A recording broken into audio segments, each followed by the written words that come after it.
The chain hoist. It helps lift heavy loads. It's got two lengths of chain, one that's pulled by hand and the other that lifts the load. The force exerted by pulling the hand chain down 30 chain links gets multiplied into lifting the load with 30 times more force, as it takes the load one link higher. That's what the chain hoist does. It concentrates the force by transforming a small effort exerted over a long distance into a huge force exerted over a short distance. But how does it work? The chain hoist.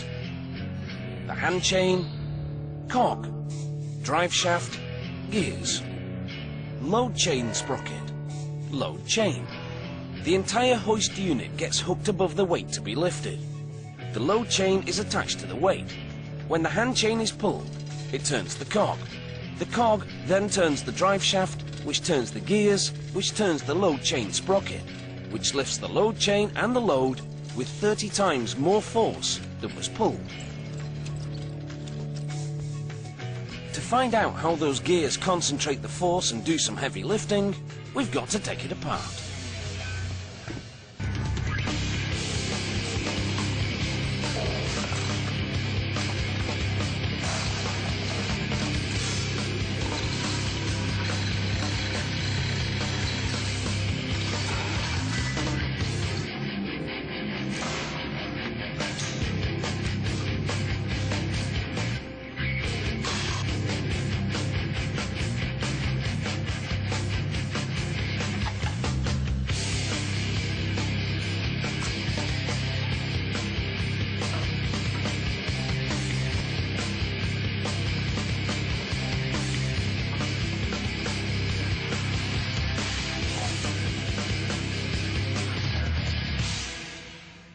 The hand chain links fit into 7 specially designed slots in the cog. As the hand chain is pulled, it turns the cog. The cog first screws tight to the friction plate, which is attached to a ratchet wheel. So as the cog, plate and wheel turn together, a catch clicks onto the teeth of the ratchet wheel, preventing the cog from slipping backwards under the weight of the load. And the chain hoist is only getting started. With each transfer of force from gear to gear, the force from the hand chain gets concentrated more and more. The cog is also attached to the drive shaft. As the cog turns, it also turns the shaft. At the other end of the shaft is a small gear with 5 teeth. As that gear turns with the drive shaft, the force applied to the cog by the hand chain has already started to increase. So far, it's been multiplied by a ratio of 7 to 5, which means one force on 7 chain links goes to 5 teeth on the gear.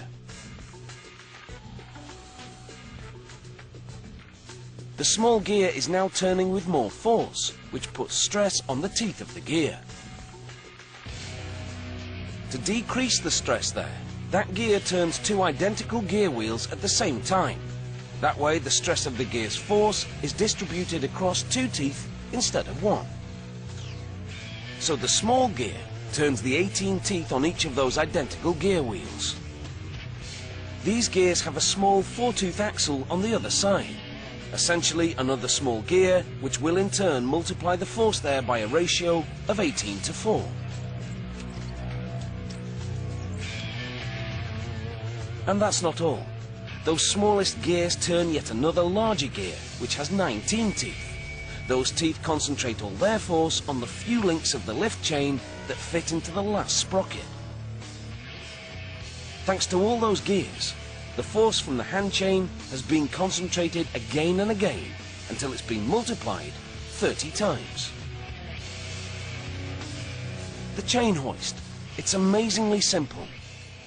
With nothing more than a couple of chains and some gear wheels, it takes a small effort exerted over a long distance and concentrates it into a big force, able to lift heavy objects bit by bit.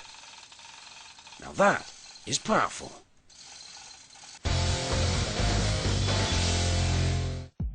Next on How Does It Work? The flexible rotary power tool.